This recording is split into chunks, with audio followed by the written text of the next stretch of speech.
All right, and welcome to another awesome episode of Detections. I'm your host, bsdbandit, along with... Exiled Atreides? And... That was like a question, like, okay. Right, so, like... Yeah. Understudy 77? Yeah, like it's 2021. Like, I mean, I had the angry existential crisis in 2020. Now it's the, like, questioning existential crisis in 2021. Oh, that's fair. So given that I've probably had this online name for 20 years... Yeah. I don't think there's any questioning existential crisis, because I feel like at this point, even if I wanted to change it, like, I just can't. It's a little too ingrained. It's Yeah. honestly, if I could go back 20 years and I knew this was going to stick with me, would it be what I picked? Probably fucking not. God, that just brings up a thought. Like, what if we had to stick with, like, our first email handle from high school? That's what Oh I'm my saying, God. right? Like, this is one of the first Oh my handles God, I it'd be ever bad. made, like, in the early days of me on the internet, and I'm still stuck with it. So, like, I get it. However, I was never smart enough to go get the email address of understudy77 at.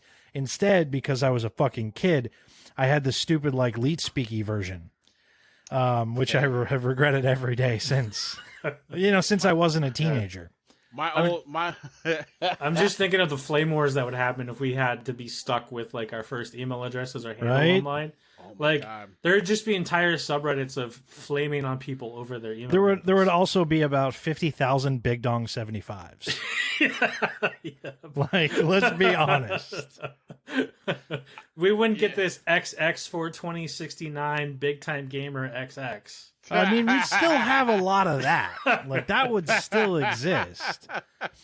I don't know when the XXs came in. Like, I feel like I missed that. Like, that was outside of my scope. That did happen saw a lot after of we XXs. graduated.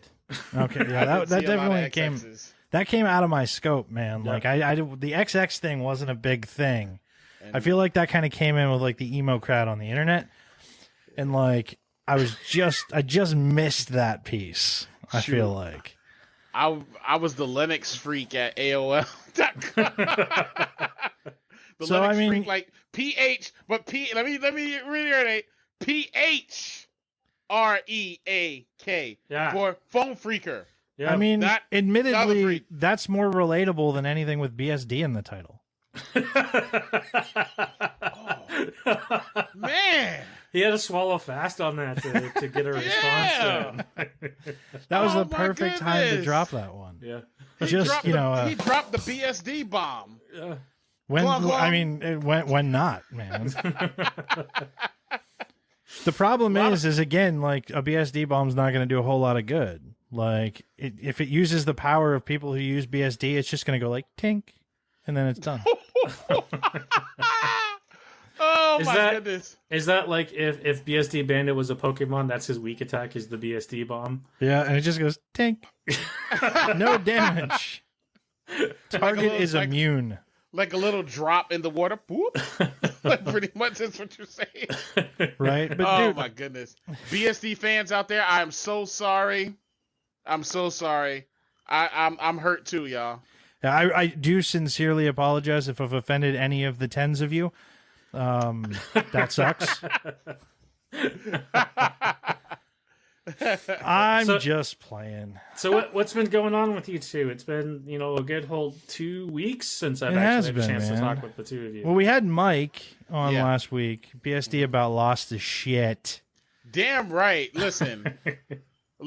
I enjoy you know how I am. I'm passionate about the community. I'm passionate about what people do in the community, their work. And when I see something that's like He's insanely passionate about awesome- being passionate. Yeah, that too. But when I see great work, I definitely like to acknowledge it to the person's face and not in private. Like, oh shoot, hey, I really enjoy your work, the whole bit. Just like I enjoy what you guys do. So, and I'm telling it to your face in the video. Mike does do awesome stuff. Yes. That was So, yeah. super fun. I mean, dude, it's just been work and work and more work and more work. And it's funny because, like, I made a 2021 resolution that I was gonna, like, focus on work less I was gonna like learn to play the ukulele, which I am doing. Like that's going pretty well. So like I'm having fun. I was playing some Super Mario Brothers badly for these guys before we started. No, bad. I'm not going to be doing it on air because it's still bad. But I find that I'm still working just as fucking much. Like now I'm just cramming more into my day. Mm-hmm. Yeah. Because as much as I want to take a break, it ain't happening.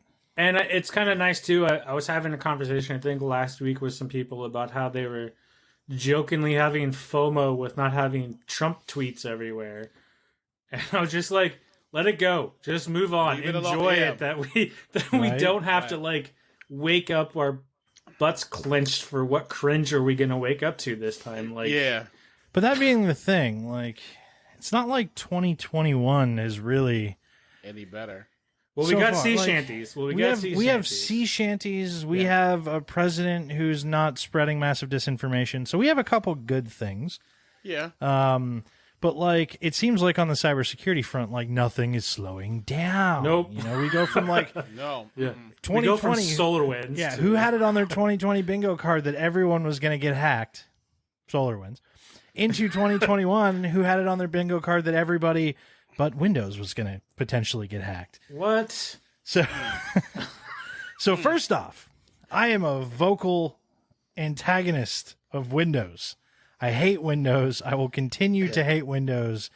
And I hate that I'm the one who's giving this piece of news because in this case, Windows is the only thing that's not affected. And that saddens me greatly. This is also the first time like this has ever happened. Like this is the first time that somebody was like a big deal happened and it wasn't Windows. Like not the first time, but like it doesn't happen very often. Well, I mean, I think you could still we could argue that that's still the case because the other stuff that were quote unquote big deals were just overblown in the news as compared to the actual implementation, like some of the Cisco stuff that came out, 2018, 2019. Yeah, and I mean this actually well, it's a big deal, but at the same time, like it still requires some thought. So let's talk about it. So basically, for the last 10 years, this just came out that there's been a sudo flaw. So like a flaw in sudo that allows privilege escalation, but local privilege escalation, right? So you have to be on the box. Yeah. And we're going to save some of the technical stuff as we talk about this for later, but the long and short of it is basically it exploits a thing in sudo edit, and then you can basically... And that's sudo edit, that's sudo edit as a combined one for if anyone's not familiar with it. Yes. To get administrator privileges when you're local. So as with any big deal like this, you still got to be on the box for it to work. So like that shrinks your possible exploitation down quite a bit. Not 100%. It's still a big deal because it's pretty much every version of Linux made in the last 10 years.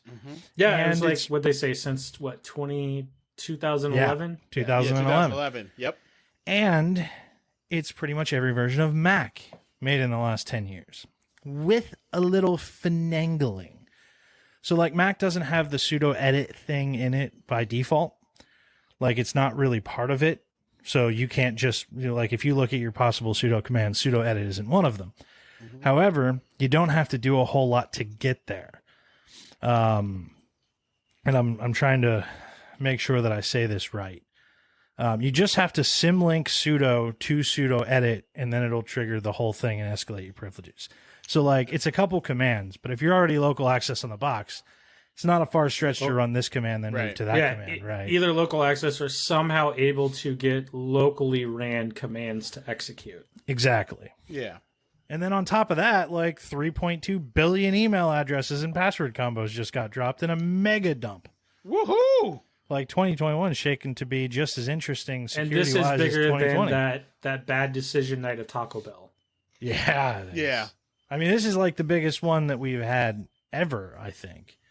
They're calling it the mother of all, data breaches, and they're calling it the comb or compilation of many So breaches. would that still So be the Moab, the mother of all breaches? Ooh, Moab because- is a good one for that. We're but what trademarking that right now. Yeah, so Moab if it shows is up in better any news than article, comb. Like remember you heard compilation, it first. right?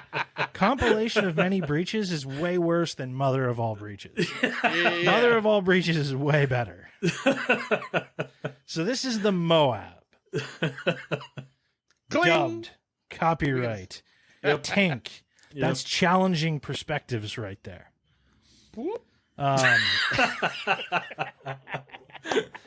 Anyway. So like that's what I got. And as always, links will be. And I heard somebody say this a while back. And now that we're on YouTube, like I feel like I can say this because I just love this terminology and I never heard it before. Like links will be in the doobly-doo. I never heard anybody say that before, and I really love like links will be in the doobly-doo. That's a tongue twister too, by the way. Too, you can say that like 3 times fast. Right? It's such a pleasant thing to say. So I mean, what do you guys got? So I think I have something good to follow up that because we're kind of, talking about pretty big mess ups, fuck ups, breaches, vulnerabilities. Now, I know, feel confident that the majority, if not all of us, have already heard because it's been with such fanfare that Flash is finally dead. Woohoo! Right? No more Flash on the internet, no longer supported. Hooray. If we had the audio, this is what we would do, and Sir Robin Minstrels rejoiced. Right? Or like a hallelujah. Or something of that nature. Yeah, Or exactly. I really should have out some prepared for or this. Scream out some Etta James. At last. That's But now- better than any clip we could have put in there. Exactly. That's going to become the clip. Yeah, I'm gonna pull that out and we're gonna keep that forever. Oh my God, the At last. Oh man. But since Flash is dead, Yeah. our federal government here in the United States of America is not really good about keeping things up to date. And there's been some pretty critical websites that no longer function because they were built on Flash. Wait, I have one for this. What's that? There you go. That's it. I was prepared for that Look one. at that. 10 points. 10 detection point. Yes. All right, finish the story. Yeah, Yes. so if we go around and all of a sudden you're trying to do, I don't know, healthcare related stuff, possibly COVID related stuff, and the government website just isn't working, well, guess what? It's because they decided not to update for something that had been broadcasted how many years in advance? Well, here's the thing, man. You know what? I don't care because the White House.gov, not the one that goes to porn, has a dark mode now. And Really? that's obviously where the website budget went in making a dark mode for the White House site. Yeah, instead of not making the sure porn that one we could again. get access to the actual important things, to being a citizen. Look, I care about the dark mode, okay? Like, Why do you like dark mode so much? because dark mode is easier on my eyes. All right. I like dark mode. Good. I gotta stand up when we do these more often. Like I'm way more Yes. animated when I'm standing. I'm looking forward to get a standing desk once I finally move. But yeah, when I saw this, I was like not surprised about this at all. That a number of websites were broken, and I just saw that they did put out some sort of notification about when Flash is going to be removed and stuff's going to be updated. But still, think about that. Like, what other websites might actually be broken that people still use because they haven't updated it as it was functional, right? Like from a business perspective. This is going to go way beyond Yeah. just the government stuff. Like this is going to be Oh, no yeah. small Yeah. number of sites. Like the tweet that I saw it in before I dug into other stuff. It was housing and urban development. It was related to Freedom of Information Act requests. So people are not able to submit their Freedom of Information Act request because the But actual dark mode. request website's broken. but dark mode.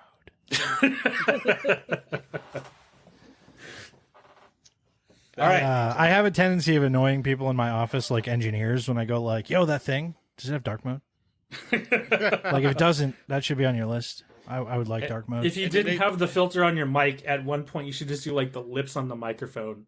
Dark mode. I mean, I can dark mode. And then all I can still get engineers should. right there. And when he says dark mode, all engineers should just go whoop.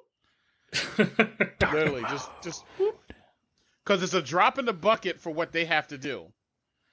It's just color inversion essentially. But no, like dark mode does it legit like helps my eyes a lot. Like I think it helps really everybody's takes a eyes. lot of strain off it. Well, I know people who can't use dark mode because it hurts their eyes. Yeah. Oh, really? Okay. Yeah, so like it depends on the person, but like for me, it takes a lot of strain off my eyes Especially at because Say, well, the black color is less of the blue light. well, nighttime. Yeah. so here's the thing. Like, I'm wondering if it might actually be related to partial to eye color too, right? So because blue eyes are a mutation, and we don't like people with blue eyes don't have the normal I'm like an X-Man. exactly that have the that apply the pigment, but because that's missing, like the rods and cones at the back of the eye are actually more sensitive to light input than people that don't have blue eyes. So there's like a layer of resistance to the light that's normally there with other colored eyes that blue eyes don't have. Yeah, I'm like hyper light sensitive. I'm also choosing to believe that I'm an X-Man and not that you're not calling me a freak. But that's also why it's like blue eyes in different lights appear sometimes more vibrant or electric filled or darker because it's a reflection of the ambient light rather than the pigment in the eye itself. That's actually really interesting because depending on where I am, I feel like my eyes look like they change colors. Yep. And they switch between like blues to greens to almost browns. Yep, and that has to do with blues and greens. that I forget what it's called, but there's what provides the pigment for eye color. It doesn't exist for people with blue eyes. Interesting. I did not know that actually. Me neither. I looked Me it up neither. because I've always been hypersensitive to light too, with having blue eyes, and that's why sometimes at night I actually prefer it better. You're an because X-Man it's too. exactly because there's less light strain, like less light strain on my eyes because it's darker, and I have tended to have better night vision than most people I know. Yeah, okay. By the way, I do expect that this one will probably be pretty silly. I think all of us have had a long week, and this is a really good way to unwind after a long week, is just having a little fun. Yeah. Yeah, it is. Punishing is probably a better phrase. So, like, how do you unwind after that? You hang out with your friends and make an ass out of yourself, and you all get to listen. Go you. Yay! Sorry. Yes! So BSD, what do you got for us? We've been hogging the airtime. What? Oh my goodness. Let's keep on with the theme of email.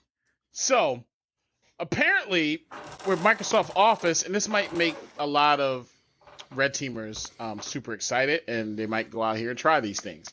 Microsoft Office 365 attacks spark from Google Firebase, which is pretty interesting. So, pretty much. Did you just use spark and fire in the same? So literally, I sure did. Boop.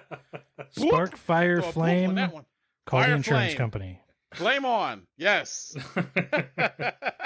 They're not mutants. They're like cosmic energy beings. But yes, flame on. Yeah. You flame can be on. a cosmic. You of all of us, BSD, Exile and I are mutants. You are a cosmic being of energy. Yep, absolutely. Oh my goodness. You're I much would more take Mr. that. Manhattan than either of us could Yeah. be. I mean, you are totally the like cosmic energy being Oh of the my group. goodness. It explains why your brain is broken. Oh, yeah, well, yeah, it could be broken. I don't know. I love you, BSD. I love you too, my brother. Ow! Yep, yep. So what's up with back to the so with the savvy, so you can use like a savvy phishing campaign that manages to evade Microsoft security defenses looking to like steal like O365 credentials. So it's using like Google Firebase to bypass the email security measures in Office 365, according to researchers. Yeah. Interesting. So we still have a way to bash Windows in an episode. We didn't leave that behind, so that's good. Yeah. Hooray! But somehow we're always going to find a way to bash Windows. That's We're gonna because they find a make way. it really, really easy for us. Let's be honest. It is true. I mean, it's the most attacked operating system in the world. Because it also has the most market share. Yeah, and it has, according to understudy, has the worst registry ever. It has a registry, which is the worst thing ever. It's not the worst registry. It is they have the registry, which is the worst thing ever. I'm curious if they've ever done a survey with anyone who's worked at Microsoft and had to work on actually developing anything that as it interacts with the registry. How many of them have a complete understanding of how that thing works? No one. Now here's a question: do you think that they'll ever stop using it, like get rid of the registry? God, I hope so, but probably not. No. So one of the things that Windows is always going to have as a problem is that backwards compatibility factor, and you really can't remove something that's that entrenched without sacrificing the backwards compatibility factor. And that's not going to happen because Windows probably doesn't make most of its money from people. They make most of its money from business contracts, and business contracts need backwards compatibility. Yep. But so back on this topic, so kind of the novel, interesting thing about this BSD is I think, it's like a normal like credential theft phish. Yeah. But like using Firebase is kind of new, right? Yeah. Like for anybody who doesn't know, like Firebase is a dev environment for like custom web and mobile apps, right? Exactly. You can use it internally and stuff. So like you click the like download button and it just opens an HTML file. Yeah. And then it'll load an iframe. And then the iframe will have like, click this link, and then it goes to the phishing page asking you to log in. So it's just like an appletized way of tricking you into giving up your credentials rather than like just a shitty web page that might get taken. That's more likely to get taken down. Agreed. Although I imagine Google won't wait too long before cutting off access to Firebase for this. So basically, what it is it's a new skin like in Fortnite for the same old attack. Yeah, pretty much. Pretty much, yeah. Pretty much. It's put lipstick on the pig again. Now all we have to do is wait for somebody who's involved to say that this is right on par with the civil rights movement, and then we'll have the full suite of epic games. Drop a bomb on it. Drop a bomb. Drop something on that one. That statement. Drop it. Yeah, there you go. Good job. I'll give it a 2. Fuck Epic Games, though, seriously. But no, yeah. So no, that pretty much definitely does sum it up. Actually, a researcher, based on what you were just discussing just now, before we dropped the bomb on it, but researcher actually uncovered like invoice themed emails that were sent to like 20,000 mailboxes, and pretty much just to share information about electronic funds transfer, right? So in the transfer of payment notice on the invoice, it contained a link to download the invoice from the cloud. So when people click on the link, it has a series of redirects that eventually takes the target to a page with the Microsoft, Office branding that was hosted on Google's Firebase. So then that page, of course, is, a phishing page. And then it's bent on like harvesting like the Microsoft login information and then the secondary email addresses and phone numbers. It's one of the reasons why you see people utilize things like Dropbox and Google Drive and things like that so much for phishing stuff too, because they're inherently trusted, which means your security stuff is probably going to let them through. Mm-hmm. So, you make it a very complex chain of events, and then you use trusted stuff. You're more likely to bypass known security controls and end up with, this works for users, and Microsoft's going, yo, this thing looks good. Right. And it's just, all it is just it's just the phishing version of LOL bins, like living off the land. Oh shit. They use SendGrid too. Yeah. And SendGrid, by the way, like for anybody who doesn't know what SendGrid is, SendGrid's like a marketing platform. So like you pay SendGrid and then SendGrid will mass mail shit for you. It's used by most businesses, which means it's like allowed by most businesses. And they have their DMARC and DKIM set up so that it looks like a legitimate email, where exactly. Normally DMARC and DKIM are pretty good about catching those kinds of campaigns because it doesn't work, like it doesn't go back correctly. But because SendGrid is so commonly used, like you're using their DKIM and SPF and DMARC, meaning it's going to be looked at as okay most of the time. Like SendGrid is a bitch in the phishing world. Mm-hmm. Yeah. Absolute bitch to deal with. Yeah, and people, like I said, people are going to look at it like, oh, okay, yeah, no, it's no big deal. And then, of course, it really is a big deal. So right. Yeah. But yeah, that's the gist of the article in general tonight. So before we hit the topic, Yeah. Something kind of fucking cool. And ultimately I really just want to say like link in the doobly-doo again. So there's a BSD has for a long time been in like mechanical keyboards. I like mechanical keyboards, but I've gotten way more in the deep end recently. There's a set coming out called Super User, which for the tech nerds out there is just super dope. So it's like terminal colors, and it's got like a bunch of terminal language throughout the whole set. It's a really, really cool looking set. Yeah. If you're willing to wait a year for it, because like the group buy is only open till March, and then it goes away, and then they go into production, and it's not going to ship till like Q1 2021. So like I'm gonna be waiting a year for these keycaps, but we will link in the doobly-doo so that like if somebody wants to take a look at them, they can, because I think they're super cool keycaps. So XL, you want to take us into our topic? Yes, I thought we would continue on something we started a while ago, and because of the interesting time we've had, haven't come back to it, but move on to the next segment of our yet undefined how long it's going to go. Sock in a box. Forever. If anybody gets the Sandlot reference there, kudos to you. Yes. Yep. You're killing me, Smalls. Oh, good one. Yeah, so I thought we would move on to that and pick up kind of where we left off before, where we did initially like the how to get to day one operational. Then we talked about the tooling and some stuff around that. But I thought we could then move on to now that you're day one operational, what does the scoping look like for what is your like theater of operations? Theater of operations. Interesting. Would you like to start the topic? Go ahead. Like I didn't even think of that term before until it just spoke, and now I'm like, what the hell does that actually mean? That's why I asked if you would like to start the topic. This is what you get for being an extrovert. The shit just comes out the mouth, and you're like, wait, what I was did talking I to somebody actually about just say? that. I was talking to somebody about that last night. Somebody's like, you say smart things. I say, do I? Good. I never remember what I say. Exactly. It just kind of is there. And like somebody tells me it was a good thing, I'm like, cool. Can you tell me like what thing I said that was good? And what exactly? What specifically about it was smart? Yeah, right. What was it?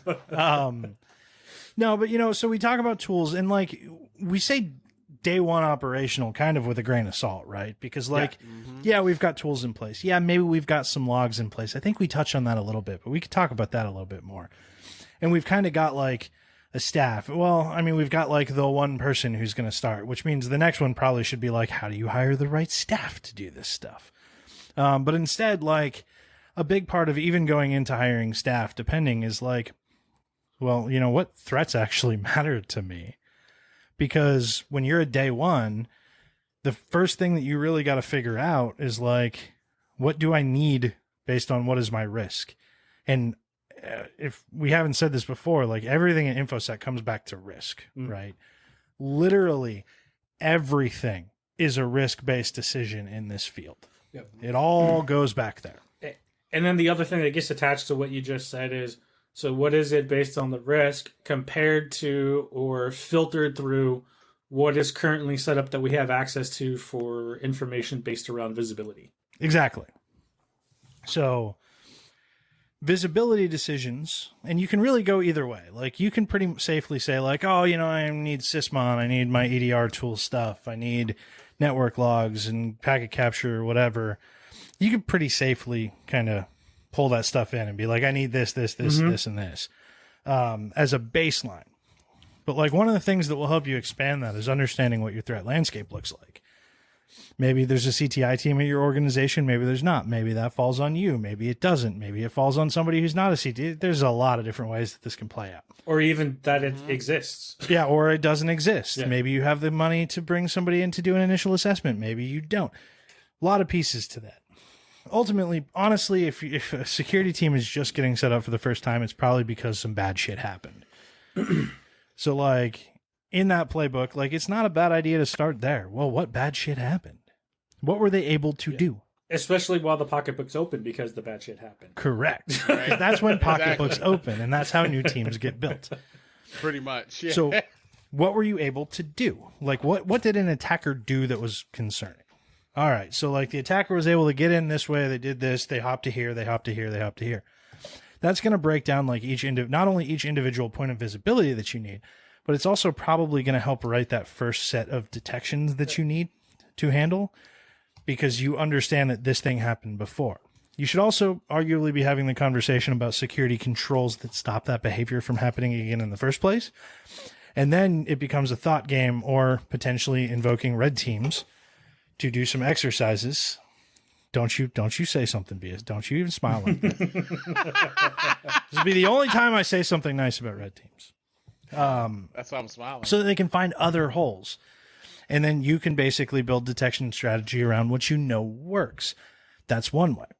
The other way is to take an understanding of attackers. So what is my industry? Well, I'm a healthcare industry, or I'm a whatever. You pick your fucking poison. It doesn't matter. You're going to have a combination of potentially paid threat intel feeds and non-paid threat intel feeds, like open source threat intel feeds, that'll tell you things about attackers. You can take those things about attackers, filter them down based on your industry, look at the TTPs and the techniques that these attackers use for your industry, as well as the types of data that they typically want, or types of disruption that they like to cause, and build your strategy around that. Like, you're never going to detect against all things at any given time. You're never going to have all visibility of everything that you want at every given time, unless your company has 3 computers and you sit right next to them and you have every possible tool known to man. Which includes something like a wiffle bat for when one of those 3 people starts to click on or do something stupid. You stop them from doing it. You go, whack, right now. Yeah, like the homie the clown, homie don't play that. Whack. Yes. Yep. So, like, you can't account for all of that crap. What you can do is account for what's most likely and start there. Yeah, I was just going to say, like... take it away.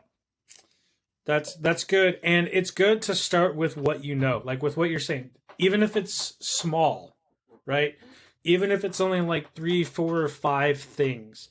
Because then what you build up in this situation with the scoping, figuring the stuff out, is then you're also building up how you're going to operate as a group in the process of this. So I don't know if you've seen it, but I've seen it quite a bit where either like management, whatever's driving whatever opened the pocketbook, they want this cool, edgy new stuff to be able to detect APTs. Squirrel! Like, yeah, get threat intelligence, give me SOAR, like, give me all this stuff, but you can't even get, like, the basic, like, came in through a phishing setup, got local admin access, use responder because you still had LNMNR running on your network and was able to move through the network that way. Like, if you can get that down, like, because it comes back to, and this is where the scoping comes into play, because what this all comes back to is the side that responds the quickest is the side that will win. Correct. So if your detection and response team and your remediation team can detect, stop, and remediate faster than an attacker can exploit, your defense is going to win. So if you can even just at the basic in the scoping figure out what that scope is so that you can get rid of the big chunks of stuff that they use to compromise a network, you're already way ahead of the game without all the fancy squirrel stuff. Yes, and like, let's talk about basics for a minute, because I've done my share at some large companies, right? Mm-hmm. One of the things that people have when they go into those types of environments is they go, oh my God, there's too much here. I don't know what to do. How am I going to do something? What am I going to do? What should I even focus on first? And I'm going to tell you all, stop, breathe, nice and deep. I would do a breath, but like, this isn't an ASMR show. This is where we need Woodoo to do the Alice voice for us. Right? Stop. Right, exactly. Give it a minute and think that things don't change that much, at least not at first. Like, they'll change over time. But like, first, your first goal is, what are my main threats? What are attackers gonna do? You can broad brushstroke that shit. Mm-hmm. You can go, yeah, sure, I've got 500,000 assets or whatever. I'm going to broad brushstroke look for attacker techniques and behavior and indicators, by the way. There's nothing wrong with doing indicators as long as you tune them and like actually put some work into them. Those indicators are still part of that pyramid of detection. Like, they're not completely useless. They still have their place. Correct. Especially early on when you're trying to get an understanding of stuff.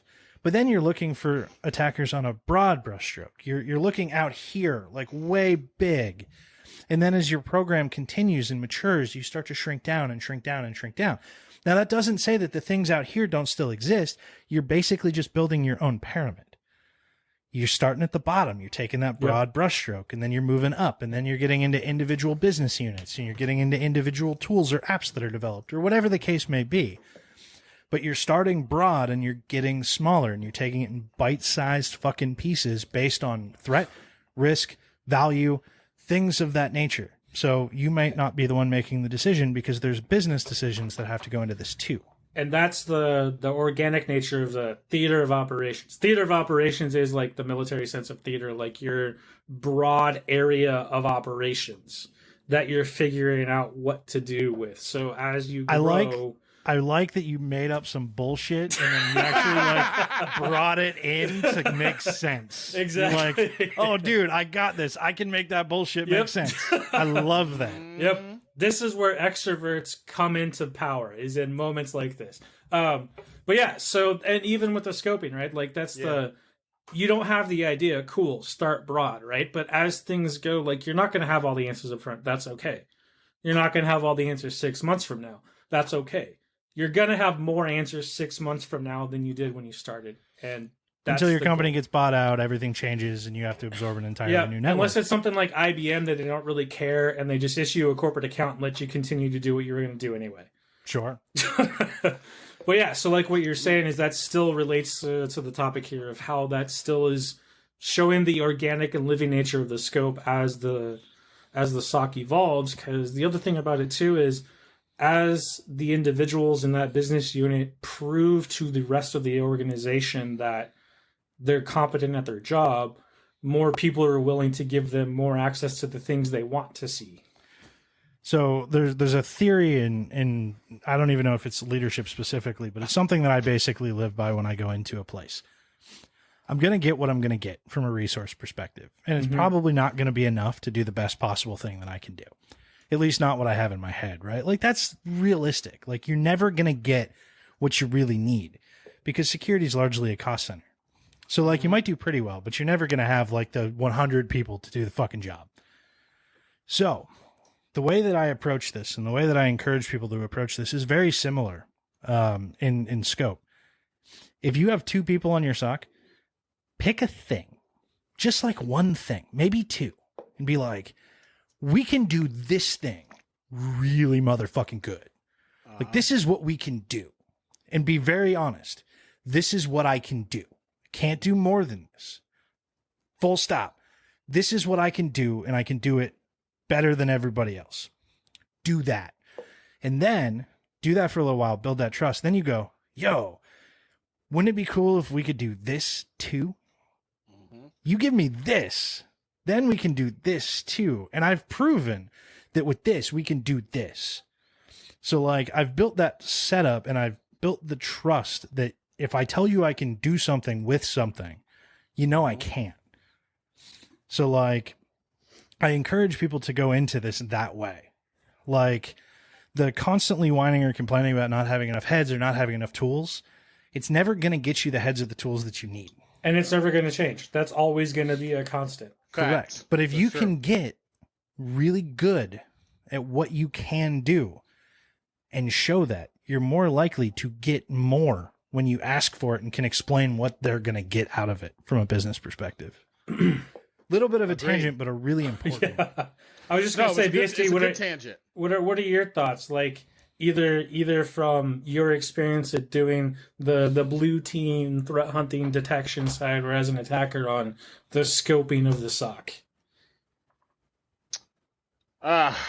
Me personally, like I said, from a threat hunter's perspective, it's like, for me, like, for example, and just to kind of piggyback what understudy was saying, it makes sense. So for me, coming in, my specialty was web, right? Web is what I do very well. web attacks. So now, from a threat hunter's perspective, when I'm looking at like, if I'm looking at whatever, like say like source code, I'm just throwing something out there.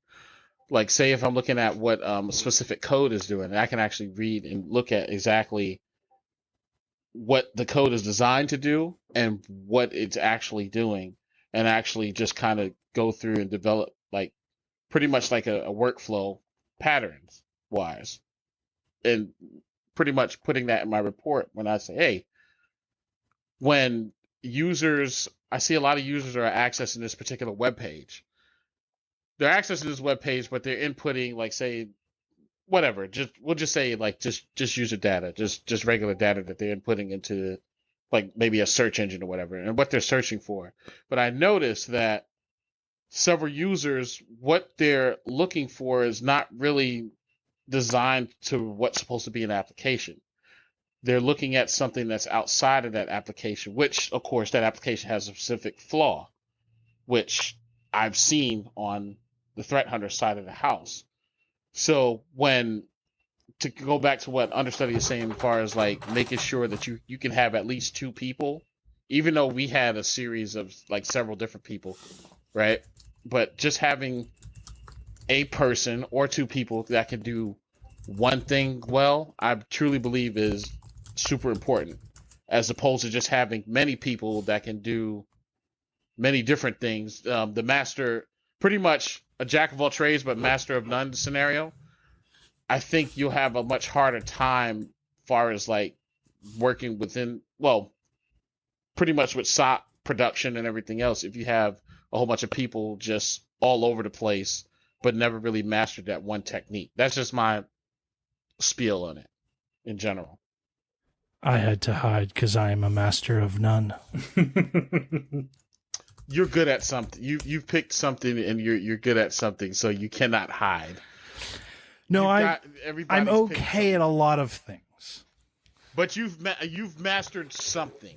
I've mastered the art of bullshit, as I just proved a few minutes ago. There you go. I've done that.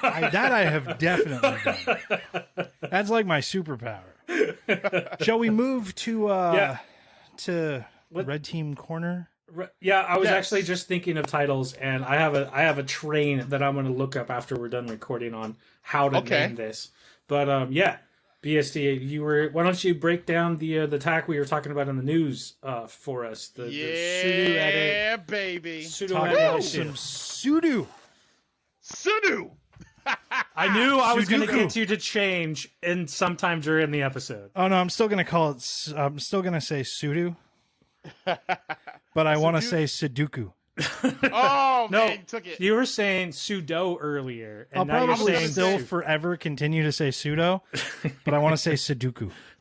You know what I thought you was gonna say? Sudoodleadoo. Sudoodleadoo. In the Sudoodleadoo. Links in the Sudoodleadoo. There you go. Sudoodleadoo. So we're bringing up pretty much tonight. We're talking about it. Of course, an age-old vulnerability within sudo that allows the average user to gain. It's not that old. It's only 10 years. That's old in internet age. You're right. It's very. We're old looking at internet age here, not real life. It's like 80 in internet age. Yeah. So it's pretty old. So pretty much like with the sudo, and this is with all Linuxes, all Unixes, even though Mac, and I want to point this out, even though Mac, and we talked about this earlier, Mac is a form of Unix under the hood, you still have to do some things to get the vulnerability to work. But that's neither here or there. So pretty much there's a flaw in sudo, the way sudo handles the / character. It's pretty much a flaw, and Unix has traditionally like allowed users to use the / to kind of like escape any type of reserved characters to change their behavior. And it's a bug in the code that allows the attacker to partially bypass that behavior in a way that allows like a heap overflow, right? Hold on. You're going to have to pause for a second. We need to stop the recording momentarily. We will be right back, folks. Hey, we're back.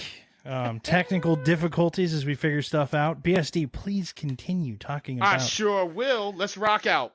So, where I left off, and I'll back up just a little bit. So pretty much the flaw in the way sudo handles the backslash character, right? Unix has like traditionally allowed like users to use the backslash to kind of escape like reserved characters to change their behavior. But the issue is within the code, it allows the attacker to partially bypass this behavior in a way that allows like a heap overflow, right? So by passing like say like a carefully crafted set of arguments and like sudo, for example, like a combination of like sudo-s or sudo-i option, the attacker can like you can use that flaw to kind of gain privilege escalation. But the key is with this, I know it looks like insanely crazy, and when people see it like, oh my god, it's a huge flaw, but the key is you have to have initial access to the system. So if you're on an engagement, or just in general, you need to have some type of assumed breach access in order to even get this to work. Yeah, okay? RCE, remote code exploit, tends to be much scarier in level of like priority compared to a local exploit. Yeah. Not that this isn't a big deal, and not that it's not scary, Yep. but it's not it's not remote exploitable. Yeah, Right. and if And I it's not remember a it with big this, deal. I was just gonna say, if I remember right, the privilege escalation aspect of this is once you use the escape character and it's not actually parsed correctly, and it allows the It follow-on errors out. code to run, is it runs it as an unauthenticated root user ID. It errors out. So where you can actually now that we've discussed the sudo, so in general, if you were to look for the, like, if I'm say assume breach happened, right? I got in some way through the Google Firebase phishing scam, right? And I've gained access to just say one of your Linux boxes, and now I'm running this. I'm actually trying to like run like just like not even just sudo, but a lot of times attackers use like it's something called bash obfuscator. Bash obfuscator, right? Look, he's already So- trying to curveball us after we already explicitly- agreed, no curveballs. The curveballs are fun for us, but no curveballs I'll leave it right alone. now. But no, and all I said, okay, so I'll leave the curveball out. We'll talk about it later. But in this case, Yeah, I'm bash running through- I'm obfuscator is gained its access. own technique Yep. that you Yeah, can pair but- with this other stuff. We want to talk about the pseudo vulnerability. Just this one specific action, not the other things you can attach to it. Just this Yes. one specific action. I know I got excited. The attacker in me just kind of flowed out a little bit. Just okay, I'm back. That's All why. right, back. That's why the blue team members are here. Look, We help to Bring keep it you back. trapped, like Bring in him your back. box, in your lane. Yes. Yeah. We're Get back in your bringing lane. look contracts, scope, like all that exists for real attackers. Like we know that, Yes. so like we got to keep you within it. Exactly. Yes. They're treating me like a browser right now. They're keeping me in the sandbox. But yeah, so no, with the pseudo vulnerability in general, like so now I've gained access and I'm using like sudo-s-i to actually gain, with elevated the escape privileges. character. Yeah. What? Yes. How are you going? What are you going to look for? Exile, What I are you will leave going this to one search to you. for? Yeah. Luckily, to this kind one. of detect this attack. Yeah, luckily this one's pretty simple because it first requires you to use the sudo edit, which in and of itself, in my experience, has been an extremely rare thing to invoke from any shell. Normally, it's like sudo vem and then the file name or vi or nano or whatever, right? So very few people to begin with Or are literally using sudo anything edit. else you want to run. Yeah, literally anything else. People are doing actual file edits with a different program than sudo edit directly itself. So that in and of itself becomes good. But looking over this, like what it takes to set it up is a pretty good like atomic indicator to search for of the sudo edit -s -or-i to flag Right. the s or I flag with the double quote single escape character. Single backslash. That in and of itself, because the whole thing is going to be rare to begin with. So if it even shows up, I'd be surprised if anyone sees it previously where this Right. isn't being attempted. And the other thing too is to just pair that with versions of sudo on the systems that are running. That is what 1.8.6, I think it was, or newer. Or newer, yes. Yeah, it's an admittedly easy detection, but at the same time, since it affects almost all systems but Windows systems, it's a good one. Yep. Yes. Especially right now. Yeah. These are the nice ones. Just like this is a simple detection that has a high fidelity. Like Yes.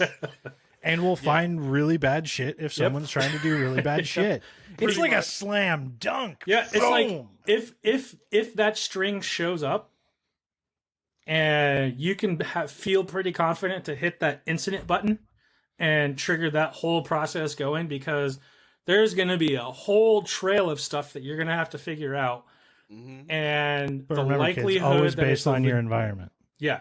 And the likelihood that that's a legitimate action to begin with is going to be so small that really no one's going to be like, bad on you for pushing the button too early. Right. Yeah.